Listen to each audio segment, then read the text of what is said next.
Ladies and gentlemen, we're back with another video. How you guys doing? So I'm just sitting here and I'm thinking about how the government is destroying America. They're literally tearing America apart, and there's no specific side. It's both sides. They're tearing us apart. They're crashing the government. They're crashing everything, and they're okay with it. Notice how no one's taking accountability for what's happened. Everybody's just pointing fingers. But have we ever thought that maybe, just maybe, they're working together? Have we even stopped and think, or thought, have we stopped to think that maybe it's not meant for us to win, the American people? Because who does this government crash affect? It affects us. It affects the workers. It affects the lower tier people, the people that are earning money from the higher ups, from the government, from these departments, from the military, from all of this stuff, right? The military workers, the federal workers, the people that aren't the government, that work for the government, are getting screwed. And it's okay. It's just being allowed to happen. Nobody's saying anything. Nobody's taking accountability. What they're doing is pointing fingers. But what happens when we don't have a solution? What happens when they're just pointing fingers to the point where it's like, well, it doesn't matter. It doesn't matter whose fault it is, because we're going to be affected. It doesn't matter. Like, seriously, how much would you care about which side did what if you don't have a job, or if you don't have any way to pay your bills, or you don't have any way to eat, or you don't have anywhere to lay your head? Who cares what side's fault it is at that point? Who cares? Who cares? People are losing their homes. People are losing their cars because they can't pay the car notes anymore. You know, I mean, me personally, I don't believe in financing a vehicle anyways, especially if you don't know where your next however many thousands coming from. But maybe some people do, you know, maybe some people do know where their next thousands are coming from, and when they started paying for their car, you know, it was a certain price, it was affordable. But now everything's going up, inflation. So I don't get it, man. I really don't get it. Like, how are people supposed to live? How are people supposed to survive? Or are we not? Are we not supposed to live and survive? Are people just supposed to crash out in the streets? Because that's what a lot of people are doing. That's what it's driving people to do. They don't have a choice. People that want to work, they're looking for jobs. They're not getting hired for jobs. Some people are qualified, you know, some people may not be. But even the people that are qualified, even the people that went to school, college, you know, years and years of their life, and they can't find work. Or they found work, or they thought they had their career path, so they worked for the government, and then they get laid off. How much of a stab in the back is that? They're getting laid off. They're getting furloughed. They're not getting paid. Now they're talking about they're not even getting the back pay. Instead of getting the back pay, they're just getting fired. They're not getting the back pay. They're not getting what's just due. What happened to the American dream? When I was growing up, I always, you know, it wasn't a lot, but it was the the two-story house, you know, the wife, the kids, the picket fence, and the dog. That's it. That's all some people want out of life. But people are not even being able to do that because their mortgage on their house is going up. The house that they bought years ago, the house that's what they thought that they wanted. Now people want to maybe sell their homes. Maybe their parents have moved on, they passed, you know, moved on to the next life, and they got left behind the house. And maybe they want to sell that house. Maybe that was their big break. Maybe that was, we sell this house for $100,000, $200,000, $300,000, and then we have money to invest in this. Homes aren't selling like they used to.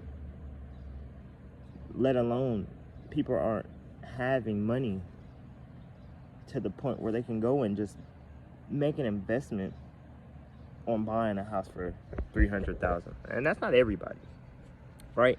But regular people aren't even being able to make the wages to pay their rent. That's going up on the houses they don't own, on the houses they're renting. Which I don't blame people for renting, because the home ownership theory now is a little bit more distant than it used to be. You know, when you was making good money, or you was working a job where the living expense wasn't too excessive, where you wasn't worried about you staying there, you wasn't worried about, I gotta pay this rent to be able to stay here. But when you're struggling and you're trying to worry about which bill that you're gonna pay versus you going to the grocery store and buying food that's more expensive, like, people have to make sacrifices, and it's forcing people to be, you know, you have to make a decision. You have to make a choice, right? Am I gonna eat or am I gonna be in the dark? And that's a sad thing. And the government doesn't care. If you owe taxes, you still have to pay taxes. They don't care. You know, even in the midst of a government shutdown, we're still paying taxes.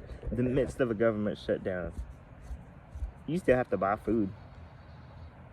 You still have to eat. You still have to live.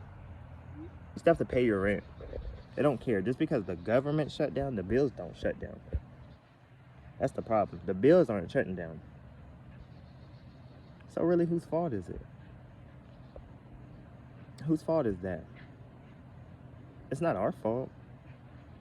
We've done what they've told us to do. We've worked. We've tried to save. We tried to budget. And it doesn't work. Nothing's working anymore.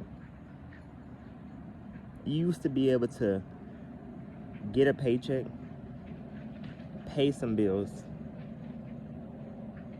and then be able to go out for recreation, go to dinner, go to a nice place without worrying about, oh, it's going to cost this much, it's going to cost that much. You have to budget. You got to think about every step you take in life at this point. You have to think about everything. So, whose fault is it? Whose fault is it? We didn't ask for this. We tried to do by the book. We've tried to do everything that they told us to do. Instead, what do we get? Do we get rewarded for it? Do we get our 40 acres and a mule? Or do we get a knife in our back? Because that's what it's seeming like. It's seeming like we're doing all this just to get knives put in our backs.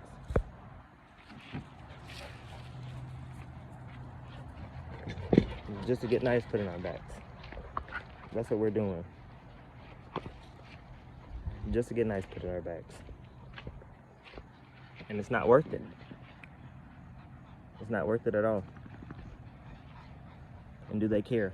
They don't care. So, I mean, what are we gonna do? And then a lot of people are not even thinking about, every time we try to come together and make a plan, does anybody notice that anytime people start to talk about, let's come together and go against this,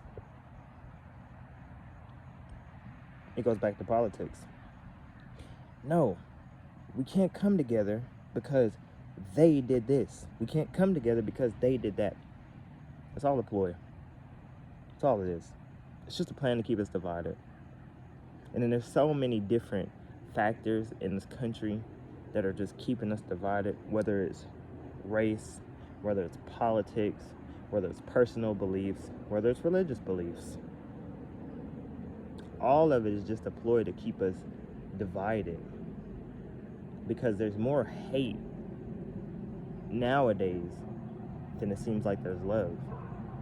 And yes, negativity is what runs the most of the world, or that's what's pushed. That's the narrative that's pushed.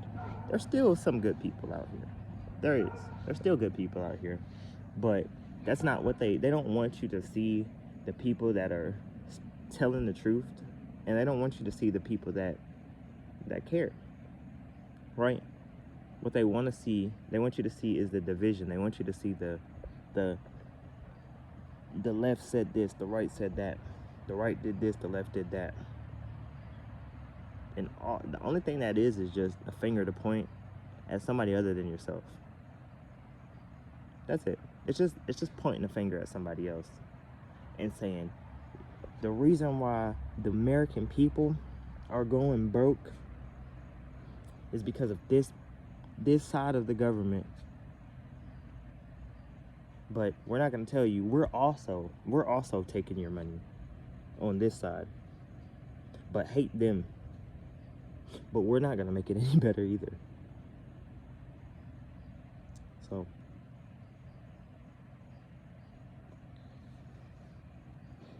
I really wish that we the people could come together more and think about, man, our government just really doesn't care about any of us. And if they did, they'd be a little bit more lenient to our situations. They'd be a little bit more humble to our situations, but they don't care. They're money hungry. They're greedy. They don't care about you struggling. They don't care about you living in your car.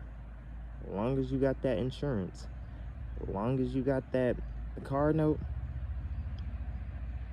we're satisfied. We don't care, because they're losing money. So they're going to go after your money even more. Does it seem to anybody else like bills come twice a month?